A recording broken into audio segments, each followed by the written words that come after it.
the competition outside. I thought it was very beautiful. Jazakumullah khair for actually attending it, and for those who organized it and participated. I think the purpose of all this is the knowledge that is gained, the teamwork that is built throughout it, and then learning to win and lose graciously and gracefully throughout the process. So I'm proud of everyone who participated. Apparently no one really listens to my khutbahs at all. They couldn't even answer. It's called the rule of 5 P's. It was on the thing. I put it on a projector for you, and you still couldn't answer the question. We will talk about that in detail later, inshallah, all of you. يروي الشيخان فيما اتفقا عليه من حديث أبي أيوب الأنصاري رضي الله عنه قال رجلا أتى النبي صلى الله عليه وسلم فقال. The hadith tonight in the collection of both Bukhari and Muslim narrated to us by Abu Ayyub al-Ansari. Doesn't have a lot of a hadith رضي الله عنه, so it's always awesome when we hear one of them that is narrated by him, because he's a beautiful human being, and we just, he didn't really talk a lot رضي الله عنه throughout his life, so it's nice to get some of his hadith. He tells us, and this is obviously within the theme of treating your parents and relatives with excellence, and we've kind of moved on a little bit towards relatives now after spending maybe 3 weeks talking about parents.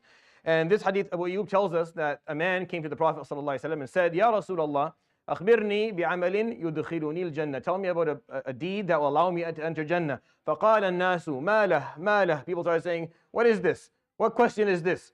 What type of question you ask the Prophet this? Tell me something to enter Jannah. That's all he does all day and night, is tell us things to enter Jannah and things to go to Nar. So people are like objecting to the fact he's asking. فقال صلى الله عليه وسلم أرب ماله أو أريب ماله أو أريب ماله, and اختلف الرواه. So they differed on how he answered it عليه الصلاة والسلام. But regardless of what the wording is, what it means is that he's asking a reasonable question. What's wrong?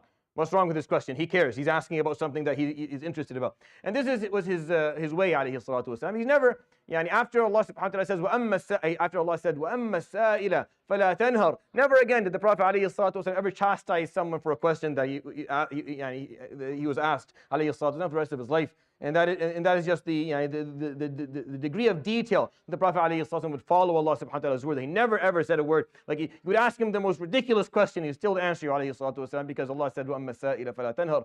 So he said, أَرِبٌ مَالَ. Someone who cares about something is asking about it. Why are you all upset? فَسَكَتَ الْقوم. فَقَالَ صلى الله عليه وصحبه وسلم تقيم الصلاة أو تعبد الله لا تشرك به شيئا وتقيم الصلاة وتؤتي الزكاة وتصل الرحم. He said, you worship Allah, the one, the only, with monotheism. You don't believe in any associates. There's no shirk. So tawheed, which is shahad la ilaha illallah. وتقيم الصلاة, which is prayer, obviously. وتؤتي الزكاة, and give zakah. So he called out 3 of the arkan al-Islam, basically.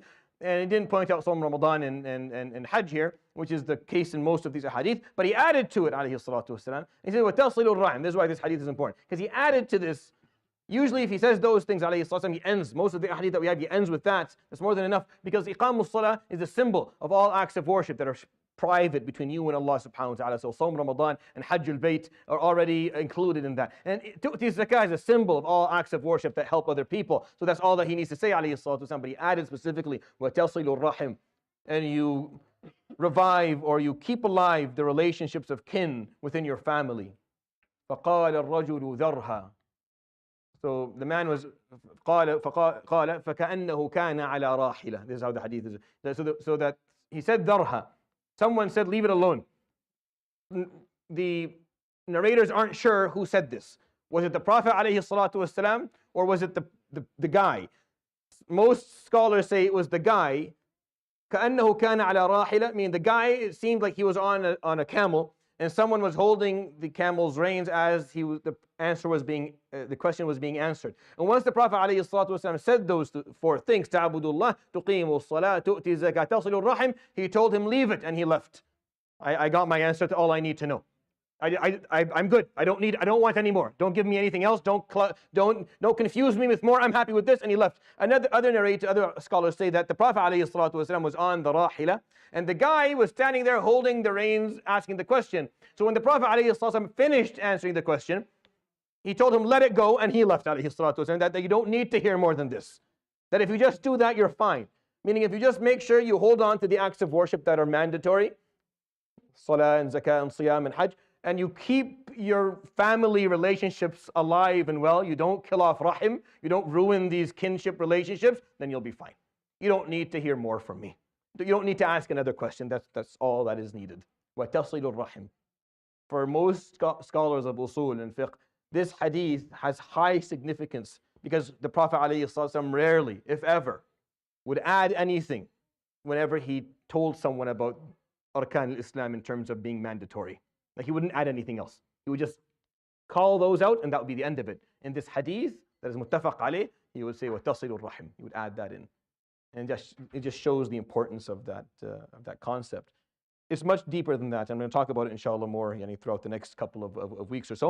But to allow people to get out inshallah to finish their contest, I'm going to end with that. يروي الشيخان فيما اتفقا عليه من حديث أبي أيوب الأنصاري رضي الله عنه قال أن رجلا أتى النبي صلى الله عليه وآله وسلم فقال يا رسول الله أخبرني بعمل يدخلني الجنة فقال الناس ما له فقال صلى الله عليه وسلم أريب ما له فسكت القوم فقال عليه الصلاة والسلام تعبد الله لا تشرك به شيئا وتقيم الصلاة وتؤتي الزكاة وتصل الرحم قال ذرها قال كأنه كان على راحلته صدق رسول الله صلى الله عليه وآله وصحبه وسلم سبحانك اللهم وبحمدك أشهد أن لا إله إلا أنت أستغفرك وأتوب إليك وصلى الله وسلم وبارك على نبينا محمد وعلى آله